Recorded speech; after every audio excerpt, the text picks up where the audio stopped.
What is up, you guys? Welcome back to my channel, and if you're new here, just welcome. My name is Gemma Jade, but today I'm going to be having a little bit of fun with some scary Christmas legends. Guys, this is just for fun.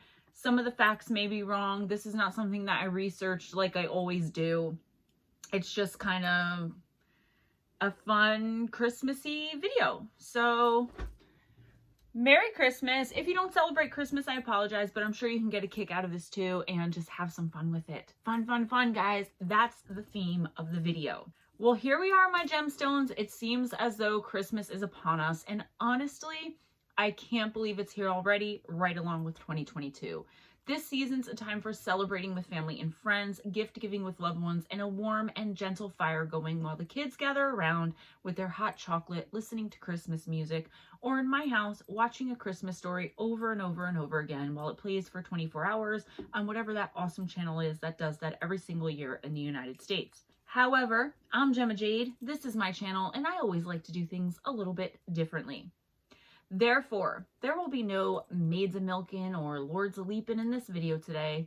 Oh no, I am here to bring you some of the more scary legends of Christmas. Some Santa Claus figures maybe, who by all means probably let on their resumes to get the job of the jolly old elf. They are literally doing it wrong. And I can't even imagine the horror the little kids suffered back in the old days when sitting around the aforementioned fire to listen to the tales of the creatures and beings and monsters perhaps creeping into their homes early Christmas mornings. Not to bring treats and gifts, but to decide the child and the rest of the family's very fate in some cases.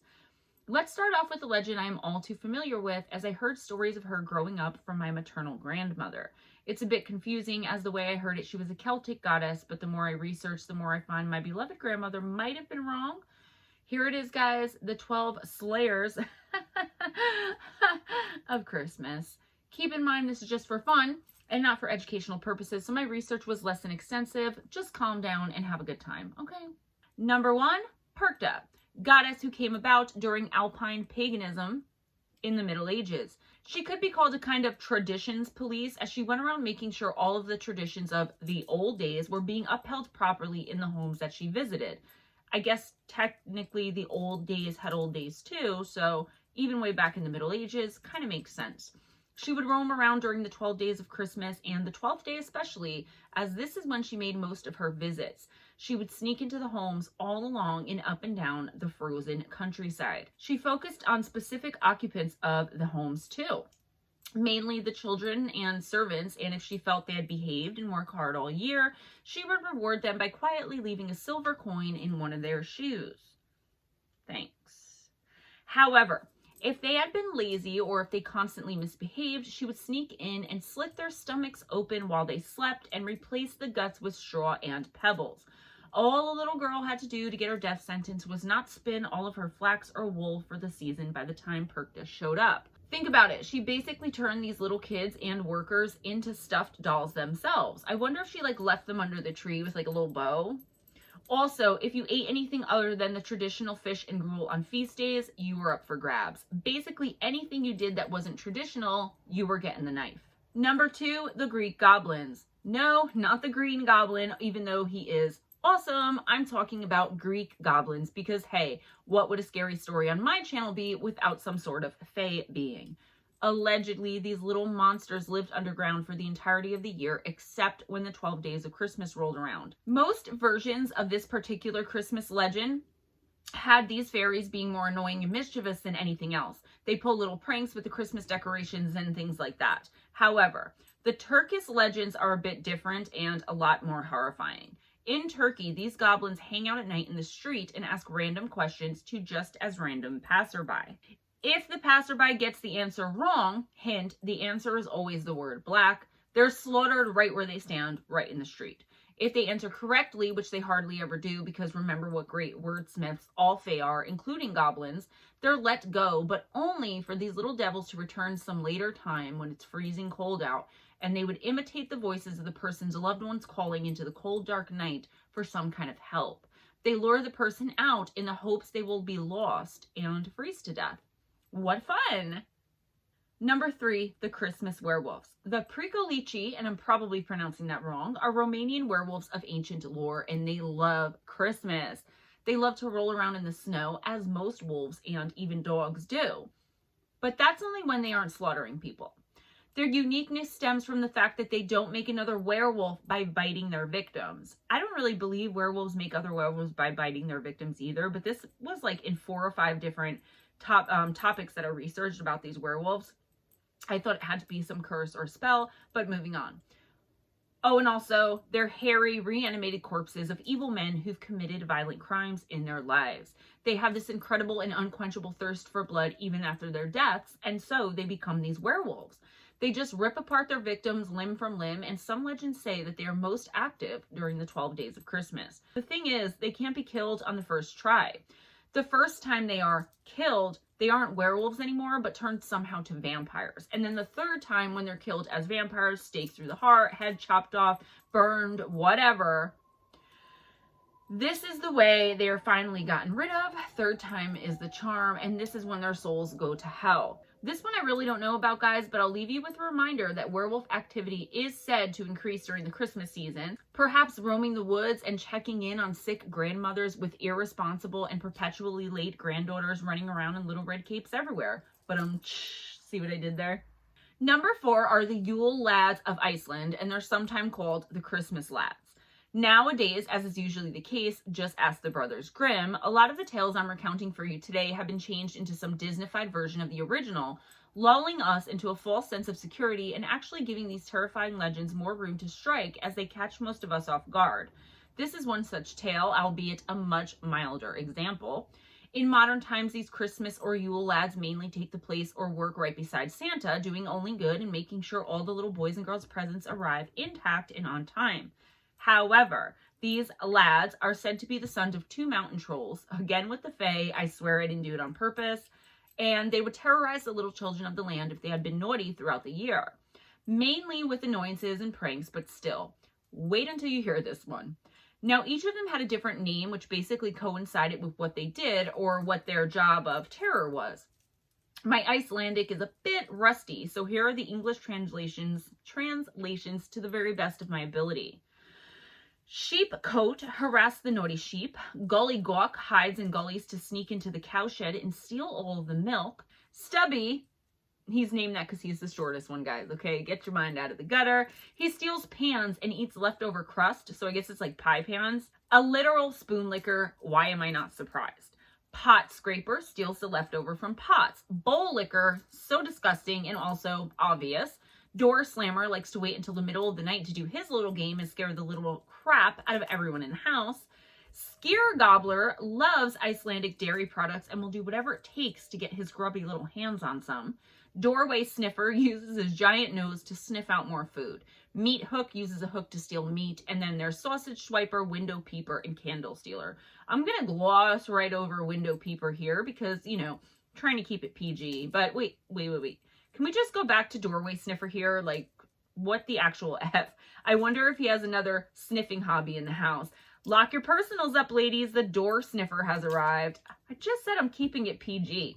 There's a reason these little tricksters and all of their tomfoolery made my little list here tonight, and that's their companion, the Yule Cat. This disgusting, gigantic, and slobbering beast eats certain little kids for dinner and sometimes even swallows them whole. Which kids? No, not the naughty ones, because that would make too much sense. It actually eats the ones who do not receive clothing as gifts. I guess this is a way for parents to, like, rationalize to their children why they're receiving clothes instead of toys.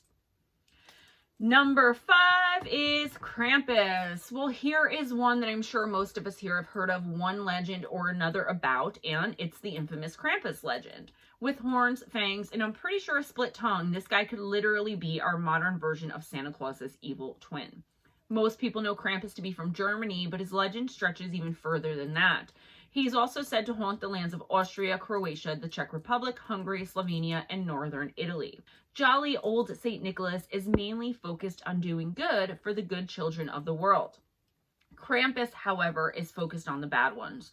Those kids that make you want to throat punch a random stranger's child in public without giving a crap. Like the little boy in the Dollar General last night that almost whacked me in the face with a roll of Batman wrapping paper while his mom stood by and giggled with a less than convincing, "Nicholas, stop that." Then she looks at me smiling as though we mothers know a secret and this is perfectly normal. You know how kids are. No, bitch, I was a waitress for 15 years. Your kid's a brat and mine know better. Anyways, sorry, moving on. That's why I don't leave my house. The most hardcore versions of Krampus have him abducting these little badass kids in the middle of the night. Just creeps up into their bedrooms, tosses them into a sack, probably the same one our good Santa uses to put all of our presents in. And it depends who's telling the story, but they have a common theme with the children either being sent directly to hell, drowned, or even eaten. Number 6, The Wild Hunt. And I think I mentioned a little bit about this in my book, but the only way I could really describe it is by reading to you a little bit of a poem from someone whose name I can't pronounce. Quote, "When the winter wind blow and the Yule fires are lit, it's best to stay indoors, safely shut away from the dark paths and the wild heaths. Those who wander out by themselves during the Yule nights may hear a sudden rustling through the tops of the trees, a rustling that might be the wind, though the rest of the wood is still. But the barking of dogs fills the air, and the host of wild souls sweeps down, fire flashing from the eyes of the black hounds and the hooves of the black horses." End quote. I cannot pronounce this guy's name, or this lady's name. Kevdolf Hagen Gunnarsson. Mountain Thunder. This one takes multiple forms all across Europe. Vikings thought it was led by Odin. Southern Europeans believed it was a crazy witch lady who babysat dead kids. Early Christian lore said it was a host of dead sinners and evildoers taking a vacation from hell, but everyone agreed the Wild Hunt was not for the eyes of mortals. To see it in person was a very bad omen. It could bring many different tragedies upon you, mainly involving the death of your loved ones. Really, just use your imagination and then pick the most horrific thing. P.S. The Wild Hunt was said by some to be led by number 1 on our list tonight, Perchta herself. Again, though, it depends who you ask. Number 7, Frau God. Frau God is only ever seen during the 12 days of Christmas and is said by some to have been one of the leaders of the aforementioned Wild Hunt. The Wild Hunt, to the best of my very extensive research and knowledge, is a fairy tradition and a little bit different. I mentioned it in my book, but again, this is meant for fun, so calm the F down in the comments, okay? Frau God wandered the streets of German-speaking Europe, and if she saw a house with the door left open, she would send in one of her undead dogs. That's right, she had a whole pack of undead dogs. By the way, let's just put this public service announcement out there. The more you know. Bad idea to just leave your door open in general, especially if you're from a place where this crazy dog lady roams around and about on Christmas time. The dog would be impossible to send away with incessant whining and begging for food. So basically, like a real pet dog, in my opinion, I am not a dog person at all. If the homeowners decided to just kill the dog, as there was really no other way to get rid of it because the more you fed it, the more it seemed to want and whine and beg, again, just like a real dog, the body would turn to stone and its phantom would come back. It also brought bad luck to everyone who lived in the home for the rest of the year. Number 8, the Grither. Based on the episode Seasons of Belief from Tales from the Dark Side, the Grither is a monster who lives in the North Pole. Is it neighbors with Santa? Because I thought Santa was the only one who lived there. I have been lied to my entire life. Nobody told me there was a Grither in the North Pole. Just Santa and his elves. He has hands the size of basketballs and arms the size of well-fed boa constrictors. He is said to use his giant arms and hands to reach into people's homes, I guess through their windows, or maybe it's those idiots who still leave their doors open in the year 2021 when there's a crazy lady running around with undead dogs, and he squeezes their heads until they literally pop like bubbles or pimples, whatever. It's said the Grither was created by the fear, grief, and anger of a crew on a ship that got lost in the Arctic before they all died. So all of this energy, which I kind of believe, this could actually end up being a real thing. I'm going to have to research a little bit more. The Grither hates the sound of his own name. His victims aren't randomly chosen, but are the ones who speak his name out loud. Better sleep with my doors and windows locked up tight tonight, Oh, wait, that's what I always do in mid-December in northern New Jersey when it's freezing cold and there's snow on the ground. Also, it's almost 2022 and the world has gone insane, so you should never leave your doors and windows completely open when you're sleeping or not at home. The more you know. Number 9, Christmas is Coming by Gina L. Grandi. I couldn't figure out how to incorporate this one besides just putting it on the list. It's a poem I came across a few years ago while in the dentist's office and reading a magazine, and it stuck with me. It's just, I don't know. Here it is. Quote, each year I watch you sleep. I like that you are still and breathing and quiet, and it's a game to keep you that way.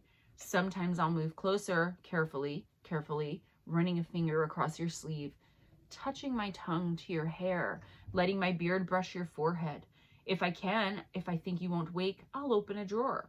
I'll press a thumb into the contents and smile that you will wear my touch, unknowing, on your bare skin. Maybe I'll open a closet. Maybe I'll move something on the dresser, just a little. Maybe you'll notice. I like that you might not. The cookies I'll eat because why not? I'll think about you slumbering in the other room and lick the crumbs from my fingers. I'll hold the plate on my lap, let it rest there. Eventually, I'll fill your stocking. Each gift I'll handle carefully, tenderly, before slipping it inside. I'll picture you in the morning, finding what I've left, and sometimes I'll have to pause to catch my breath. I'll think about this time last year and the year before. Each year is better than the last. Before I leave, I'll take a last look at you. I might whisper to you. I might lean close to your face and breathe hot into your ear. Merry Christmas.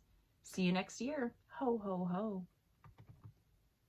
And number 10, Santa Claus himself. I know I've been cracking a lot of jokes and having a lot of fun with this one, guys, but that was kind of on purpose. There are so many terrifying things in the world. I kind of wanted to do a creepy Christmas video while still keeping the magic of it in it for myself.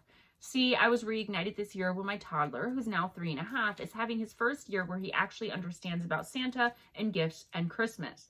I've been able to just yell, Santa, and look up at the sky whenever he has given me a hard time in the past 3 months. See, he understands when I tell him that Santa sees, hears, and knows everything. But that brought me, of course, because I am who I am, to a very horrific and terrifying thought. Am I traumatizing my already sensitive child with telling him these things? Think about it. Do you guys know that a lot of parents stop telling their young children about Santa altogether? Why? Well, think about it like this. He sees you when you're sleeping. He knows when you're awake. In this community especially, we should know how dangerous someone like this could be, am I right? He knows if you've been bad or good. So basically, he's a stalker that could possibly be watching us in our most intimate moments. Quote, be good for goodness sake, end quote. Well, that just sounds like a flat out threat to me. How about telling kids, quote, you better watch out, end quote. I mean, that's got to be terrifying if you really think about it. This man sneaks into your house and eats your food. He wasn't very good to poor Rudolph either, if you remember in the movies, until he needed something from him. So imagine how he treats other people's animals. Watch your cats and dogs, folks. That's all I have for you today, guys. Please be sure and give this video a big thumbs up if you celebrate Christmas or any other December holiday. I really hope that you have a happy one, a merry one. Merry Christmas, happy holidays, happy New Year, whatever it is that you're celebrating, okay? So don't get offended. I love you guys, and I hope you have a really good